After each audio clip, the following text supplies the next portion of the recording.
of the Lamb, you're a cute, innocent little lamb that leads a cult in the services of the god of death. You're tasked with building a cult of cute animal folk, building shrines and gathering their devotion to you and the one who waits, that's the god of death. Along with building up a community for your cultists, you're also tasked with going on crusades to defeat monstrous bishops, who are cult leaders of different faiths, and gods to prove that yours is the best, one and only god that should be worshipped. This duality of style where cute animals build a community and fight against monstrous foes translates into the gameplay as well. There's the village building, where you put your followers to work, building up houses, gathering materials, praying their devotion to you, and farm. While your followers do all that, you hold sermons, make rituals, make food, and decorate the place to make sure that everyone's happy and healthy. However, there is one aspect that a lot of the town building games usually leave out. The Cult of the Lamb has an almost strange level of attention to: bathrooms.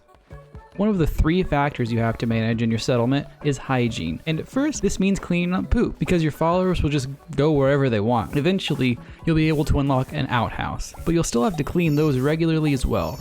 While poop is a useful resource to use on the farms, the amount of attention dedicated to this joke did overstay its welcome a little bit. From the chorophiliac followers that get more faith when they're sick, to the separate poo head follower, there's just enough attention that it makes it feel a little too much. The other side of this coin is the crusade. This is where the roguelite experience comes into play. When you go on a crusade, you get a starting weapon, a starting curse, and as you go through the levels, you have a chance to pick up different weapons and curses, along with tarot cards that can give you bonuses that completely change the style of play. Your weapon can range from a dagger, a sword, an axe, or a hammer, each with their own pros and cons and unique playstyles. Curses, on the other hand, have a much wider variety and act as a kind of magic that you cast. Some of the curses simply do ranged damage, while others freeze or stun, even some possess enemies and make them fight for you for a short while. As you go through the crusade, you have multiple levels that have multiple rooms of enemies. Each time you complete a level, you're taken to a level select map, where you choose where to go next. Choosing some routes will log you out of others, which is important to take into consideration that the main purpose of crusades isn't just to fight and take down the bishops of their other faiths. They're also there to gather resources for the camp. While the game is a collaboration of 2 styles and 2 different types of gameplay, the way they're tied together and dependent on each other doesn't feel forced. You need followers to access the new areas and take on bishops and crusades, and you gain resources for the cult.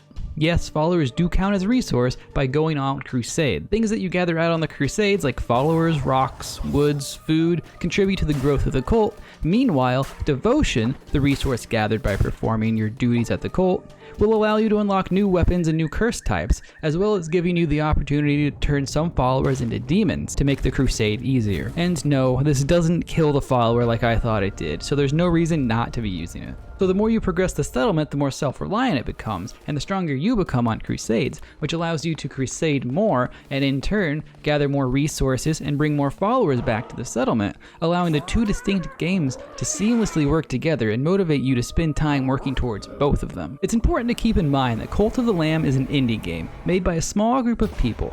With that being said, there are a lot of bugs and quality of life issues when the game first dropped on console. And no, I don't mean the spiders that crawl around camp at night, which, by the way, did you know you could catch them and turn them into food?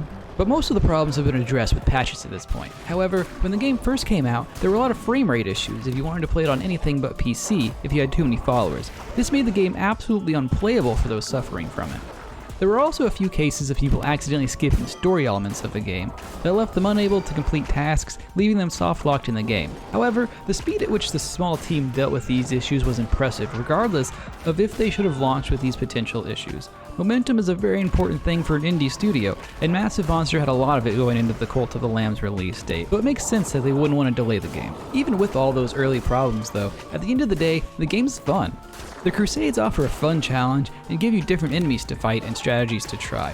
You can even adjust how fun that challenge is at any time by changing the difficulty settings. On top of the satisfying challenge of combat, Cult of the Lamb also offers a good sense of progression with the settlement building of your cult. Whether it be fighting or building, the game has lots of obstacles that you have to overcome, each one feeling like its own achievement, and the sense of progression you feel by overcoming it makes you keep coming back. The game always feels like you're fighting an uphill battle, but it never seems like your goal is out of reach. A good sense of progression and challenge combined with a spooky cute style makes this a wonderful experience. It's clear that Massive Monster has a handle on how to market their games with the success of Cult of the Lamb, and I'm looking forward to their next project as long as they're able to take the experience from Cult of the Lamb and dedicate a little bit more time on polishing and playtesting the next one.